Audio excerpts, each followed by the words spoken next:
Assalamualaikum warahmatullahi wabarakatuh. Kami hari ini dari kelompok 10 akan mempresentasikan PowerPoint yang telah kami buat dengan judul materi yaitu bab 11 komunikasi di tempat kerja. Berikut nama anggota dari kelompok 10 yaitu yang pertama Pastorang Tamba dengan NPM 2211011057. Ada saya sendiri Elsya Gusti Lestari dengan NPM 2311011014. Yang ketiga terdapat Arista Handayani yaitu dengan NPM 2311011029. Yang keempat terdapat Mutia Azahra yaitu dengan NPM 2311011034. Dan yang terakhir terdapat Safna Zakia dengan NPM 2311011038. Baik, di sini saya akan menjelaskan materi tentang komunikasi di tempat kerja. Jadi di materi ini terdapat 3 poin inti yang dapat kita simpulkan dari materi ini, yaitu yang pertama, pengertian komunikasi. Komunikasi itu adalah proses yang terus-menerus dan kompleks yang terjadi di antara semua anggota organisasi atau di sebuah perusahaan.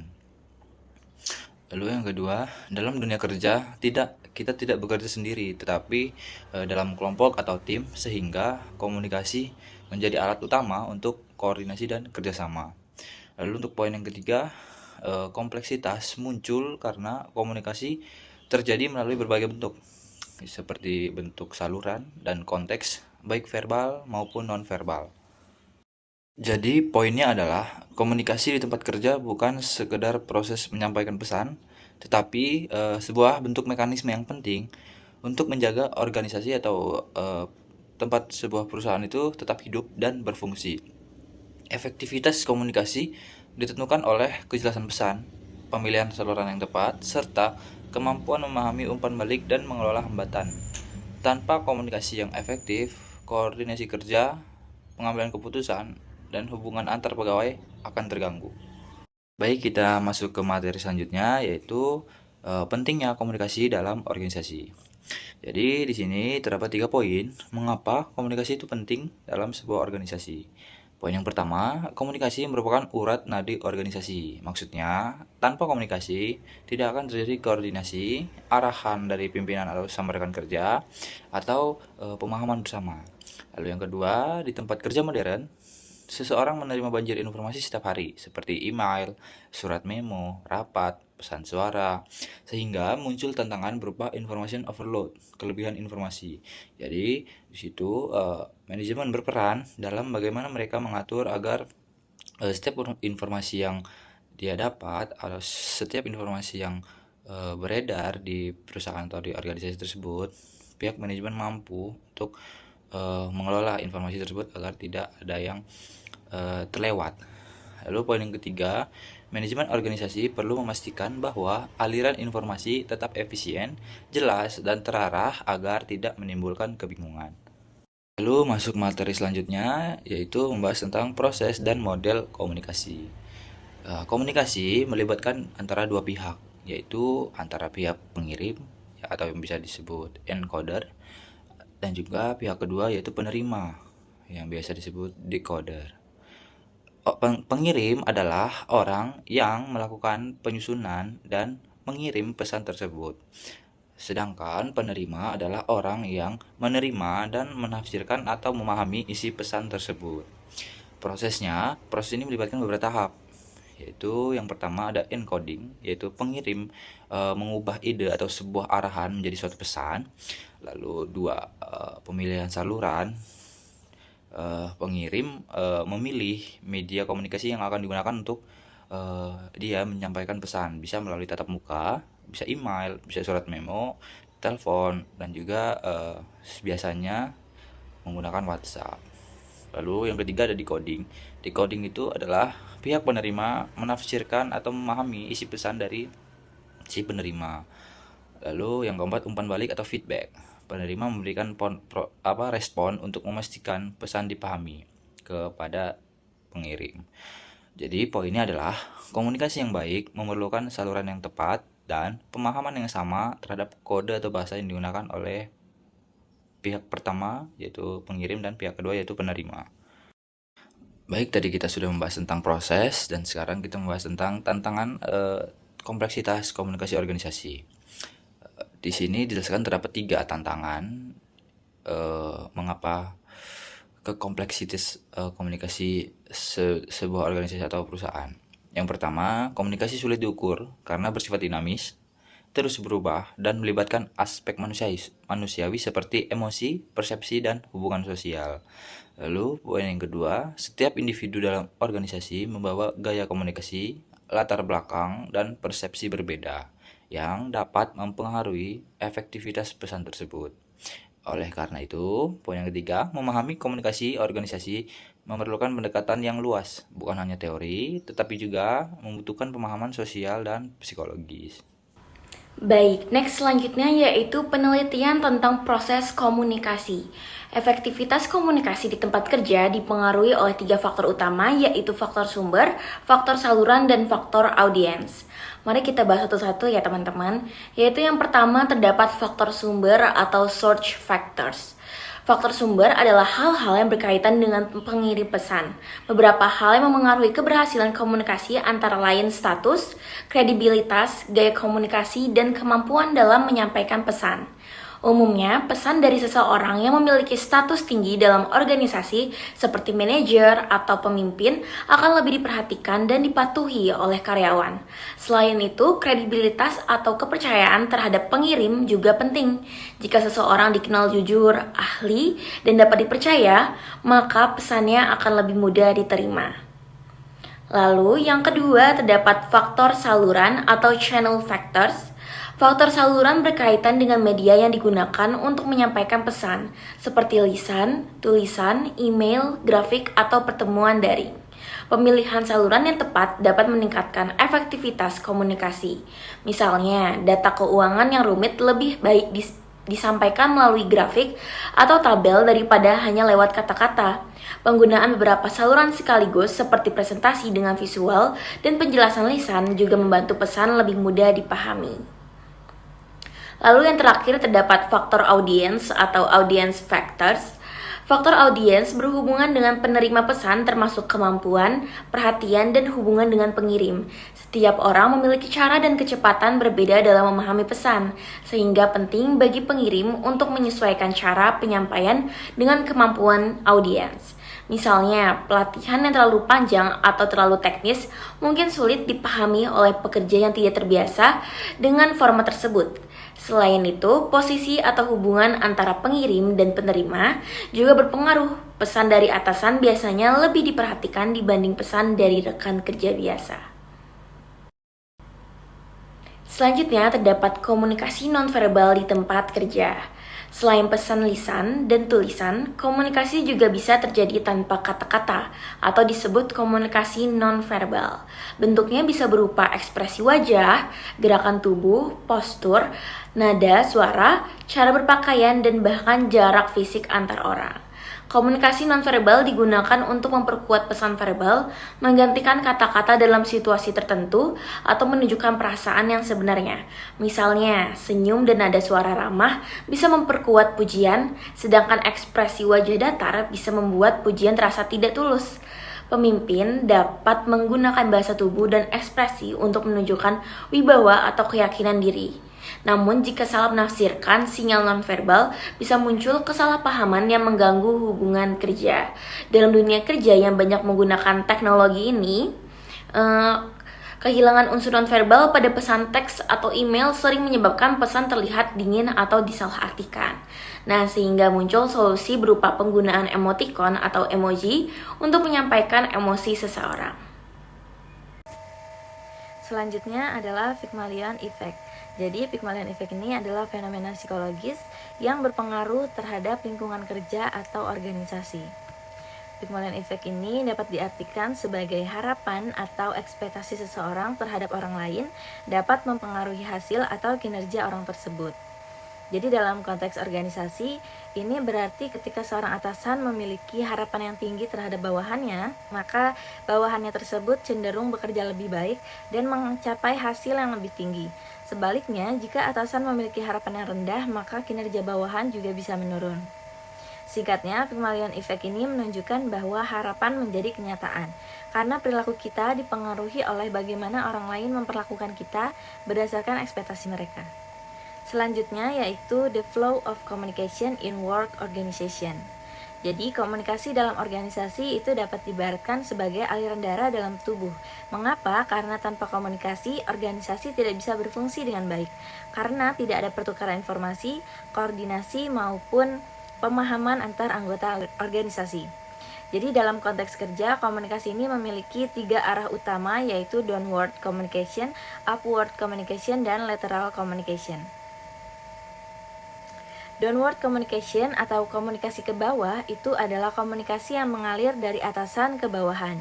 Biasanya digunakan untuk memberikan instruksi, informasi, kebijakan, atau umpan balik tentang kinerja. Contohnya, seperti seorang manajer memberikan memo kepada karyawannya mengenai perubahan jam kerja atau prosedur baru. Dalam hal ini, manajer berperan sebagai pengirim pesan dan karyawan sebagai penerima. Tujuannya untuk menyampaikan perintah atau kebijakan organisasi, menjelaskan tugas dan tanggung jawab, dan memberikan motivasi dan arahan kerja. Lalu yang kedua adalah upward communication atau komunikasi ke atas. Upward communication adalah komunikasi dari bawahan ke atasan. Bentuk komunikasi ini penting agar manajemen mengetahui kondisi nyata di lapangan, pendapat atau masalah yang dialami oleh karyawan. Contohnya seperti seorang staf melaporkan hasil kerja mingguan kepada manajer atau memberi saran tentang cara memperbaiki sistem kerja. Tujuannya untuk menyampaikan laporan atau ide dan keluhan dari karyawan, memberikan umpan balik terhadap kebijakan, dan membantu pengambilan keputusan yang lebih baik oleh manajemen. Lalu yang ketiga adalah lateral communication atau komunikasi ke samping. Lateral communication adalah komunikasi antar individu atau departemen yang berada pada tingkat hierarki yang sama dalam organisasi. Contohnya, 2 orang karyawan dari divisi yang berbeda saling berkoordinasi tentang pelaksanaan proyek bersama. Misalnya, tim pemasaran berkomunikasi dengan tim desain untuk menyiapkan materi promosi. Tujuannya untuk meningkatkan koordinasi dan kerjasama tim, mempercepat penyelesaian pekerjaan, dan menghindari kesalahpahaman antar departemen. Selanjutnya yaitu barriers to communication flow atau hambatan komunikasi. Dalam organisasi, komunikasi tidak selalu berjalan lancar. Ada berbagai hambatan yang dapat mengganggu aliran pesan dari satu pihak ke pihak lain. Hambatan-hambatan ini menyebabkan pesan jadi tidak akurat, tidak lengkap, bahkan salah dimaknai. 2 hambatan utama dalam komunikasi organisasi adalah filtering dan exaggeration. Yang pertama yaitu filtering atau penyaringan pesan. Jadi filtering adalah proses penyaringan pesan secara selektif di mana sebagian informasi dihilangkan, disembunyikan atau disesuaikan agar terlihat lebih baik atau lebih aman. Biasanya hal ini dilakukan karena pengirim pesan ingin menjaga citra dirinya, menghindari konflik atau mencegah reaksi negatif dari penerima pesan. Contohnya, seperti seorang manajer mungkin tidak memberitahukan kepada para karyawan tentang rencana pemotongan biaya perusahaan karena takut hal tersebut akan menimbulkan kepanikan atau menurunkan semangat kerja. Akibatnya, informasi yang sampai ke karyawan menjadi tidak lengkap atau menyesatkan, sehingga mereka tidak bisa mempersiapkan diri terhadap perubahan yang akan terjadi. Dampaknya, filtering dapat membuat keputusan yang diambil pimpinan menjadi kurang tepat karena informasi yang diterima sudah tersaring dan tidak lagi mencerminkan kondisi sebenarnya. Lalu yang kedua ada exaggeration atau pembesaran pesan. Jadi exaggeration ini adalah distorsi atau penyimpangan informasi yang dilakukan dengan melebih-lebihkan, mengurangi atau mengubah bagian tertentu dari pesan agar terlihat lebih besar atau lebih kecil dari kenyataannya. Contohnya, dalam komunikasi ke bawah, downward communication, seorang atasan mungkin melebih-lebihkan resiko kegagalan agar karyawan merasa tertekan untuk bekerja lebih keras. Sementara dalam komunikasi ke atas, upward communication, seorang karyawan bisa saja mengecilkan masalah yang sebenarnya besar agar terlihat kompeten, dan tidak dimarahi oleh atasan. Dampak dari exaggeration ini dapat menyebabkan pengambilan keputusan yang salah karena informasi yang diterima manajemen tidak mencerminkan kenyataan. Selain itu, kepercayaan antar pihak dalam organisasi juga bisa menurun. Lalu selanjutnya yaitu ada mengapa komunikasi sering mengalami kegagalan di dalam organisasi. Nah, jadi di dalam sebuah organisasi, komunikasi merupakan kunci utama keberhasilan. Namun, kenyataannya tidak semua komunikasi berjalan dengan baik. Ada banyak faktor yang menyebabkan komunikasi mengalami kegagalan. Salah satunya adalah impression management, yaitu kecenderungan seseorang untuk menampilkan citra diri yang baik di hadapan atasan atau rekan kerja. Karena ingin terlihat kompeten, karyawan seringkali enggan mengakui kesalahannya, keterbatasannya, atau meminta bantuan saat menghadapi kesulitan. Nah, selain itu, kurangnya rasa saling percaya atau mistrust juga menjadi penyebab utama. Ketika di lingkungan kerja sudah terbentuk budaya yang tidak terbuka, pesan yang disampaikan seringkali dianggap tidak jujur atau disalahartikan. Nah, hal ini menciptakan jarak antara pimpinan dan bawahan. Nah, ada pula faktor defensiveness, di mana seseorang menjadi terlalu sensitif terhadap kritik. Nah, saat kinerja dikomentari, individu bisa langsung bersikap defensif, yaitu menolak masukan, bahkan menyalahkan pihak lain. Nah, lalu ada dua bentuk komunikasi yang tidak seimbang, yaitu over communication atau under communication. Nah, over communication ini terjadi ketika seseorang menyampaikan terlalu banyak informasi yang tidak relevan, sedangkan under communication terjadi ketika informasi itu penting justru disembunyikan atau tidak disampaikan dengan alasan tertentu.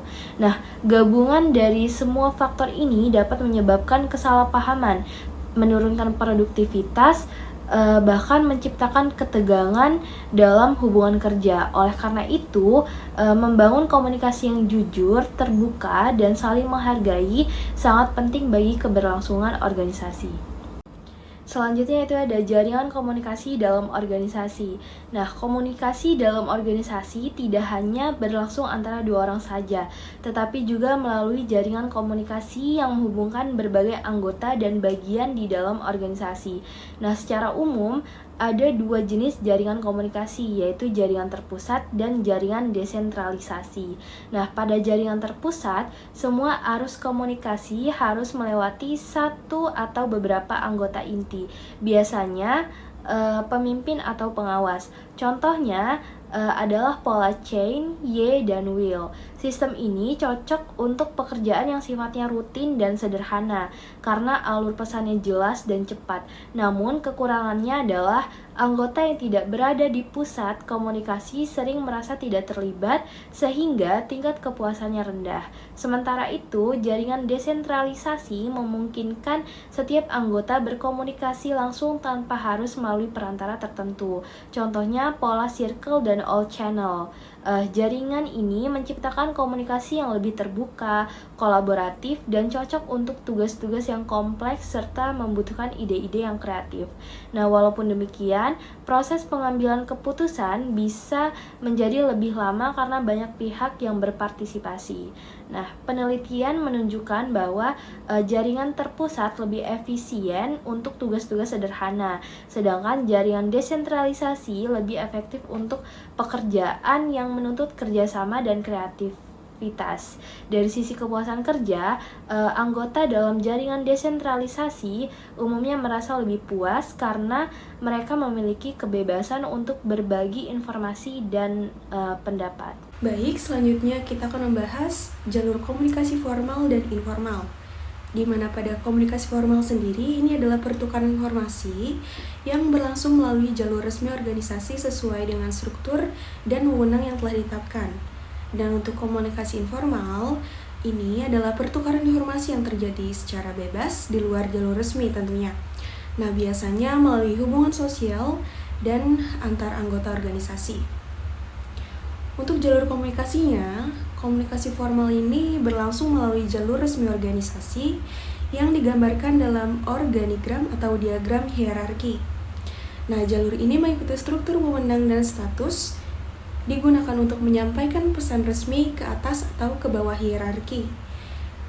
Komunikasi ini bersifat terarah, berorientasi pada tugas, dan penting untuk menjaga alur informasi yang terstruktur serta tanggung jawab di dalam organisasi.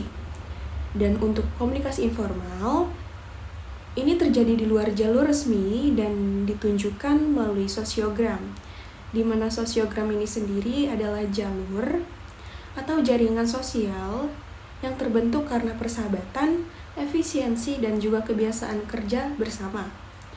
Nah, meskipun tidak resmi, selentingan atau komunikasi informal ini berperan penting dalam mempercepat penyebaran pertumbuhan komunikasi dan menumbuhkan rasa kebersamaan, serta membantu memperkuat pesan dari jalur formal. Selanjutnya, komunikasi organisasi dan hasil kerja. Alur komunikasi yang terstruktur merupakan hal yang sangat penting bagi kemampuan organisasi untuk beroperasi secara lancar, terkoordinasi, dan produktif. Melalui komunikasi, informasi, kebijakan, serta instruksi dapat disampaikan dengan jelas kepada seluruh anggota organisasi, sehingga setiap bagian mampu menjalankan tugasnya sesuai dengan tujuan bersama. Tanpa adanya sistem komunikasi yang baik, tentunya kegiatan organisasi akan terhambat. Pesan menjadi salah arti dan koordinasi antar bagian juga tidak berjalan sebagaimana mestinya. Oleh karena itu, efektivitas komunikasi menjadi salah satu faktor utama yang menentukan keberhasilan organisasi dalam mencapai kinerja yang optimal. Nah, selain berpengaruh terhadap kinerja, komunikasi yang intensif juga berdampak positif pada kepuasan dan komitmen karyawan terhadap organisasi. Karyawan yang memperoleh informasi yang cukup mengenai kebijakan dan tujuan perusahaan cenderung lebih puas dan memiliki loyalitas kerja yang lebih tinggi. Komunikasi ke atas yang terbuka memungkinkan manajemen memahami kondisi nyata di tingkat bawah. Sementara komunikasi ke bawah yang jelas membantu karyawan merasa dihargai dan dilibatkan dalam proses kerja. Baik, kesimpulannya adalah communication in the workplace memiliki peran penting dalam memastikan informasi, instruksi, dan umpan balik tersampaikan secara jelas antara pimpinan dan juga karyawan. Sehingga pekerjaan dapat dilakukan tepat waktu, kesalahan dapat diminimalkan, serta kerjasama tim terus meningkat. Selain itu, komunikasi yang terbuka juga memungkinkan manajemen memahami kebutuhan, ide, dan permasalahan karyawan secara lebih akurat, sehingga keputusan yang diambil bisa lebih tepat sasaran. Dengan demikian, komunikasi di tempat kerja bukan sekedar pertukaran informasi saja, tetapi juga sarana strategis untuk membangun budaya organisasi yang kolaboratif, transparan, dan berorientasi pada kinerja. Nah, yang pada akhirnya hal tersebut dapat menciptakan hubungan kerja yang harmonis dan juga lingkungan yang profesional, sehingga berdampak positif bagi perkembangan individu maupun perusahaan itu sendiri. Baik, sekian dari presentasi yang dapat kami sampaikan. Kurang lebihnya kami mohon maaf. Sekian, wassalamualaikum warahmatullahi wabarakatuh.